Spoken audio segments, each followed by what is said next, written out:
Cześć pokututa, please Takrenko. Jak Oscar. I love you. It's the Medicom MAFEX Avengers Endgame Iron Man Mark 85. I've been looking forward to this release for nearly a year now, much like the Captain America. This took a while to come out, was delayed several times. It's finally here, and I have high hopes for this one. Let's take a look at this sweet baby. Well, the first thing that sticks out to me on this fella is the paint. On any good Iron Man, you want a really nice red. You want it to be glossy, shiny. You want the right tone, and I think they've really nailed it on this one. Absolutely beautiful. You can see the reflection of the ring light there. They've done a great job. Looking at the gold, I think they've done a great job. It's not too yellow. It's not too faded. Really like the gold on this, and it is something you have to nail. Different companies do different shades of gold on this guy, but I think Medicom has nailed it here. Except on the thighs. On his left leg, it looks like it's a little too silvery, versus if you look at the right, I've just got that nice gold that's on the rest of the figure. The left on mine is faded there, as you can see. Still, I really like the detail. The silver looks great. There's some blue accents in there as well that they've really nailed. Sculpt, of course, is great. It's a complicated design. It's not too busy. I always like this design, but they've really nailed those details. You can see in some of the joints there are some great machine details in there. There's a lot to look at, and the more you look at it, the more detail you start to notice. Getting a bit closer, you can see there the arc reactor. I like the blue they've used for it. It's not glowy, it doesn't light up or anything, but still, I think they've done pretty well. And that is recessed in there. The actual, if you feel the panel there, it's smooth. The detail there is below the plastic. Taking a look at the accessories, Medicom did not skimp out on this one. We've got the, I believe, the Omni Blade. We've got 4 different blast effects. These 2 blasters for each hand. We have 1, 2, 3, 4, 5, 6 sets of hands. Not pictured here are the fists that come on the figure. We have the lightning situation. 3 different heads. Not included here is the default head and the shield here. Pretty good mix, I think. I really like this likeness. If you get really close, you can see the dotty kind of features of the printing technique they use. That's going to happen with any figure, especially zoomed in like this. In person, that really doesn't come across. I think this looks great. I would have liked maybe a bit more paint for the hair. They've used one solid color. I'd have maybe liked some paint detail in there. A dry brush or wash or something like that. Overall, this is probably the best Robert Downey Jr. likeness at this scale. We've also got a helmeted head with the faceplate up. This is only very briefly seen in the movie, only a couple times, I think. Still, it's cool that we got this. When you think of Unmasked Iron Man, I know in a lot of movies, this is the look. Helmet on, but the faceplate up, so this is a cool little add. The blade weapon. This has, again, the same wonderful red paint we see on the figure.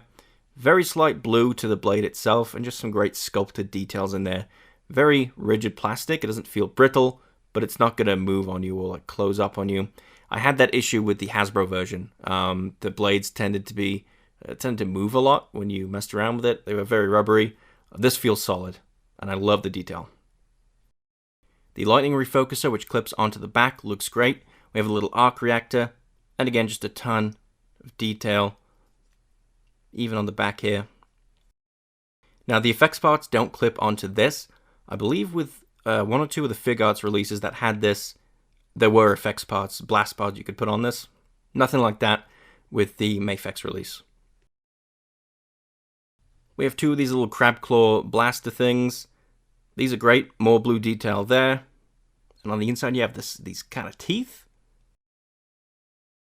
This clips directly onto the forearm. This doesn't go on the hands or anything. You take the forearm off and this goes directly on it. Again, these look wonderful. No blast effects, though. Finally, we have the shield here. Wonderful stuff. It's a blue translucent plastic. This clips onto the hand. Very useful. There's no thing that he holds onto or anything. I like that it goes onto the hand. It's very true to what we see of the suit in the movie. And I like this. Good size as well. I'll show you the process of removing the back plate. It's pretty simple. You hold it from the bottom and you just kind of work it off. There it goes. And then in its place, you take this baby, you slide it on, you just line it up there. It's got some pegs, and it just goes right in. It's a very snug fit, and there you have it. It's not quite so easy getting the forearms off. It really takes some doing. And, you know, these things are delicate. I don't want to break it, but you really just got to shimmy it. The shoulder pieces will fall off during the process. Oh, baby, come on.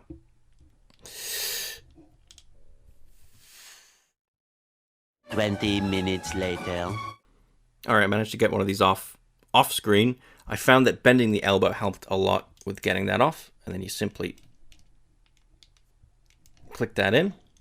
And boom, you got a little crab arm, a little crab claw.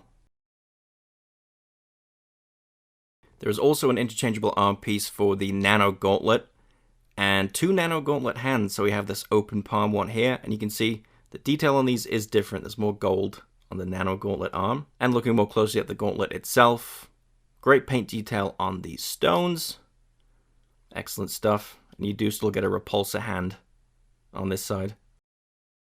And there's also a snapping Nano Gauntlet hand as well. I should say the unmasked heads and the Nano Gauntlet pieces were announced after the pre-orders went up, so this was a really nice little bonus for people who pre-ordered.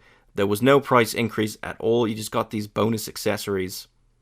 Really glad they included those two, because the head sculpts, the Nano Gauntlet, very nice touches, and they're very well done. I'll show you some of the hand details. Here we have repulsor hands, and we have another set of repulsor hands with pegs in them, and this is so that you can get those effects parts going. And it's as simple as just plugging those in. And you have repulsor hands with blast effects. The other set of blast effects go in the feet. And again, just plug them in. And away you go. I would have maybe liked them in the heel. But that's a little nitpicky. These are good. And these come with pretty much every Iron Man figure you'll find. Especially imports. To get the shield going, you're just going to want to remove one of the hands. And just plug it right in.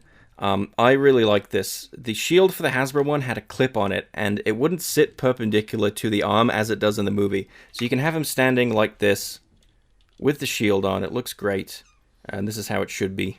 For the blade, he comes with hands specifically to hold it. I find the best way is to put it in sideways, where the thinner part just slips between the thumb and the fingers, and then you can rotate it to have him hold it. And I do rotate the wrist up like this, because if he's holding it straight, he's kind of pointing it down. So, there you go. You can have him swinging that around just fine. Looks wonderful. Okay, we'll do an articulation roundup. Pretty decent movement on the head here. You kind of finagle the joints here. This joint here is bent, so you can kind of rotate that and move it and get a bit more movement from each side. But we have a pretty good range of motion, just as is. We have a lower joint and an upper joint on the neck, so you can get some really good looking up poses if you want to get some flight poses. He looks down a good amount too, again making use of both joints. I think probably my biggest qualm with this figure is the shoulder pads, and this is where this affects articulation. Depending on how you have it, these shoulder pads can really stick out. So it looks good here and flush with the body, it looks like one piece. But if you don't have it situated right, they can really stick out. They're pretty loose and they will just flap around. So you have to kind of move the shoulders in such a way that it sits flush. But even so, having them flat can sometimes result in them sticking out a fair bit. And they can also pop off pretty easily if you mess around with it too much. But you can just snap them back on. The shoulders have a really good range of motion. Some great butterfly edge. And these can move all around. Bicep swivel, which is always great. Double jointed elbows. The wrist is the standard MAFEX peg you would expect with these.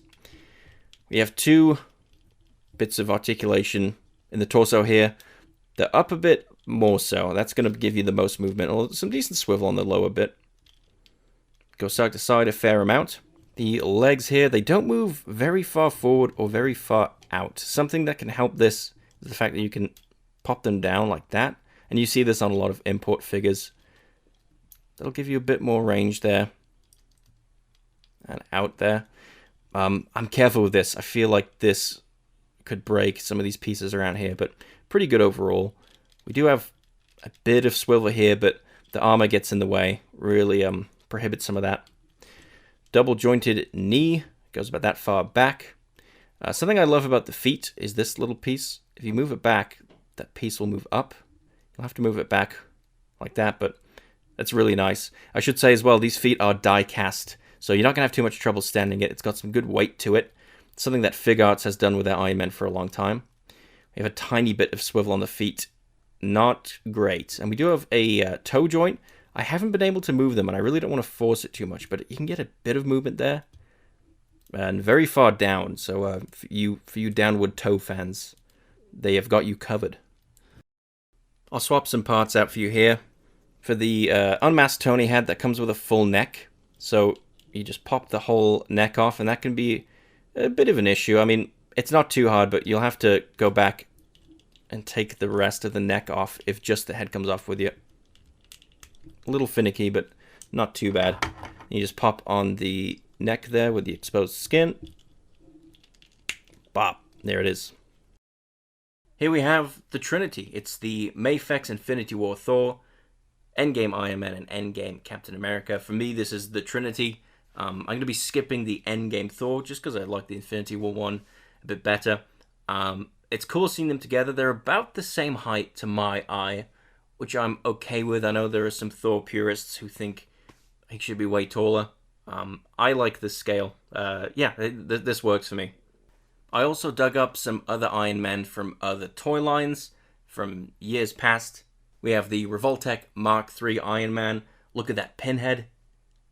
And the SH Fig Arts Mark 45 Iron Man from Age of Ultron. And finally, the Marvel Legends Mark 85. This is the one that came in the 2-pack with Thanos, and probably the definitive one. It just has the most accessories. And I'll probably end up doing a direct comparison between these two. I had fun doing a comparison between the MAFEX and Marvel Legends Captain Americas. And these are all a lot closer than I thought, especially the Revoltech. I thought that would look tiny compared to the rest. And it's just the head that looks tiny. So, overall, I'm pretty happy with this release from Medicom. I think they stuck the landing. I now have a Thor, Captain America, and an Iron Man from them. And I think they pretty much nailed it. There are some gripes here and there. It isn't perfect. The paint on the hair isn't the best. The shoulder pads look a little iffy sometimes and they can pop off. The range of motion in the legs and the arms isn't the best, but it looks amazing. It has pretty much all the accessories you'd want. And I think it does hit up pretty much all the poses I would want it to do. I'm pretty satisfied with this. You get the basic armor, you do get 2 alternate heads, and the nano gauntlet with 2 different hands for that. I don't regret skipping on the Fig Arts now that I have this in hand, but I think I do want to do that Marvel Legends comparison. I think a lot of people got the Legends because it was much more available. So for those on the fence, if they want to upgrade or not, I would love to show them next to each other. Like the Endgame Captain America, I got this, hoping this would be the last MCU Iron Man I need, and mission accomplished, as far as I'm concerned. It's great. Check out the MAFEX Captain America review and the comparison if you haven't already. And if you're enjoying the videos, give me a subscribe.